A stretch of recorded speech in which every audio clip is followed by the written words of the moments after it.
उसमें यह मुख्य रूप से आरोप लगाया गया था कि घर में जो सामान थे, सोने चांदी या फिर अन्य जो सामान थे, उनको यहाँ से ले जाया गया। अभी तक जो अपराधी से पकड़े गए हैं, इनका एक का नाम है गुड्डू सिंह, जो पिता का नाम है स्वर्गीय देव नारायण सिंह, जो मुख्य रूप से बाकरगंज जिला पटना कदमकुआं थाना के अंतर्गत रहने वाले हैं। इनका कुछ 5-6 कांड का आपराधिक इतिहास है। नमस्कार, आप देख रहे हैं एनबीसी 24। मैं मजेश सरवाल।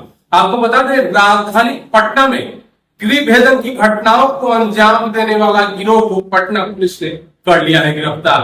आपको बता दें कि राजधानी पटना के अलग अलग थानाओं अंतर्गत गृह भेदन की घटनाओं को अंजाम दिया करता था यह गिरोह। आखिरकार पटना पुलिस ने इसे गिरफ्तार कर लाल घर भेज दिया है। आपको बताते चले कि होली के समय भी बुद्धा कॉलोनी थाना अंतर्गत इस गिरोह ने अपने साथियों के साथ एक गृह भेदन को अंजाम दिया था, जिसके पश्चात एक एसआईटी टीम का गठन किया गया और बुद्धा कॉलोनी थाने की पुलिस ने उसे गिरफ्तार कर लिया है। और इस पर क्या विशेष जानकारी दे रहे हैं DSP law and order Krishna Murari Prasad. जा देखें। आप देखिए, बुद्धा कॉलोनी थाना में एक होली के आसपास मतलब ये घटना होली का ही है, होली के रात्रि के दिन, क्योंकि उस दिन लोग घर से बाहर लोग चले जाते हैं। लेकिन जब घर से लोग आए हैं अपने, तो उन्होंने देखा कि हमारे घर में पूरा इस सामान इधर उधर बिखरा हुआ है, तो घर में गिरी गिरन हो गया बंद घर में। तो उस कारण से 173/24 27/3/2024 को एक कांड दर्ज हुआ है। उसमें यह मुख्य रूप से आरोप लगाया गया था कि घर में जो सामान थे, सोने चांदी या फिर अन्य जो सामान थे, उनको यहाँ से ले जाया गया।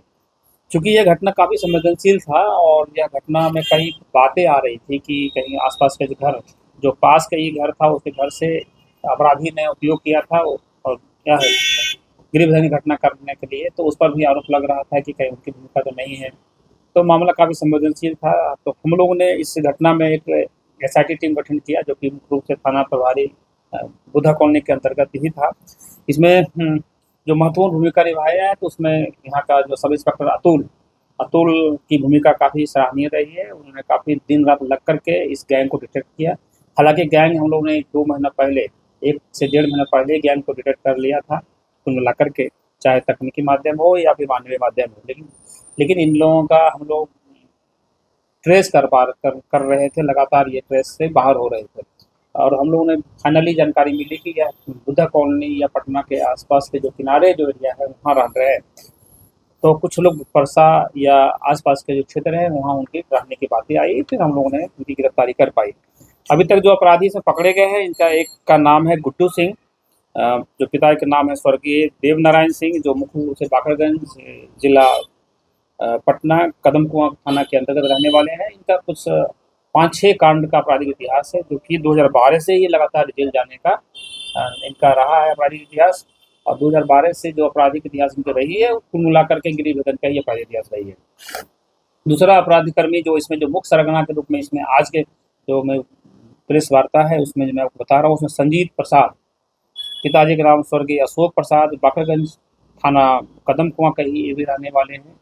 और इनका मुख्य रूप से काम होता था कि दिन में जाकर के रैकी करके जो बंद घर हो या उससे घर पता कर लेना आसपास के चाय पीने घर में या घर में, फिर रात्रि में वहाँ पर आकर के टेम्पो के माध्यम उपयोग करते थे और आकर के वहाँ से गृह भेदन करके वापस चले जाते थे। तो इनका भी आपराधिक इतिहास है, 3-4 कांडों में आपराधिक इतिहास हम लोगों के पास मिला है अभी तक। फिलहाल जो 2021 का कांड है 498-21, जो कि बुद्धा कॉलोनी थाना का है, और एक रूपसपुर थाना में भी जेल गया था। इनमें 2016 में केस गए, 2016 में ही जेल गया था।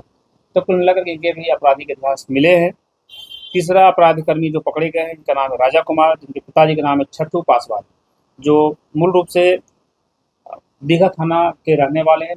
96 नंबर गेट के पास इनका घर है।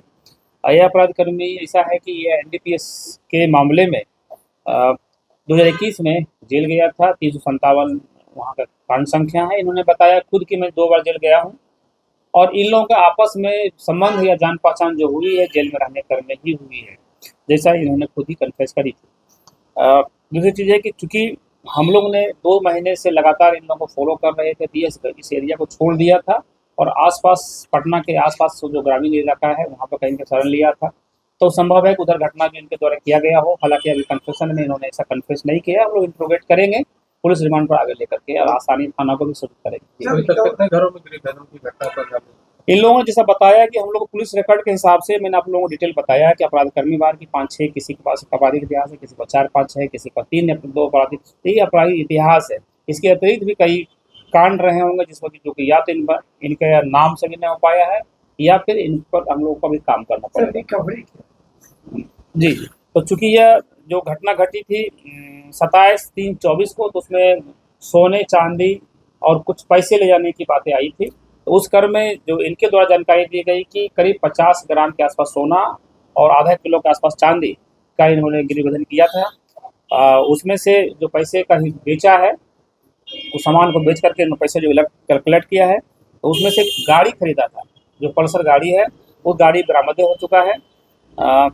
कुल 7 मोबाइल, कुछ अपराध में जो यूज हुए हैं मोबाइल, कुछ अपराध से पैसे जो अर्जित हुए उससे खरीदी गई मोबाइल, तो कुल मिलाकर 7 मोबाइल की बरामदगी है और 8500 रुपया कैश इनके पास से मिले हैं। संभव है कि इन्होंने कुछ झूठ बोला है, इन्होंने और भी सामान को इन्होंने लूट लिया होगा या और भी पैसे इनके पास मिले होंगे। तो जो हिसाब इन्होंने दिया उसके हिसाब से मैं आपको ये बता पा रहा हूँ। तो जाहिर सी बात है कि कृष्ण मुरारी प्रसाद डीएसपी ने साफ तरीके से बताया है कि यह गिरोह आधा दर्जन गृहभेदन घटनाओं को राजधानी पटना में अंजाम दे चुका है और इसके पास से 8500 रुपया बरामद किया गया है। और खास खुलासा डीएसपी ने किया है कि यह गृहभेदन के पैसों से मोबाइल और महंगी महंगी गाड़ियों को खरीदा करता था और अपनी शौक को पूरा करने के लिए यह गृहभेदन की घटनाओं को अंजाम दिया करता था। राजधानी पटना में अब जाहिर सी बात है कि गृहभेदन की घटनाएं अब कम होने का नाम नहीं ले रही है और जिसके लिए राजधानी पुलिस लगातार तत्पर है और कार्य करती हुई नजर आ रही है। तो हम ऐसे छोटी बड़ी खबरों से अपडेट रहने के लिए आप देखते रहे NBC 24।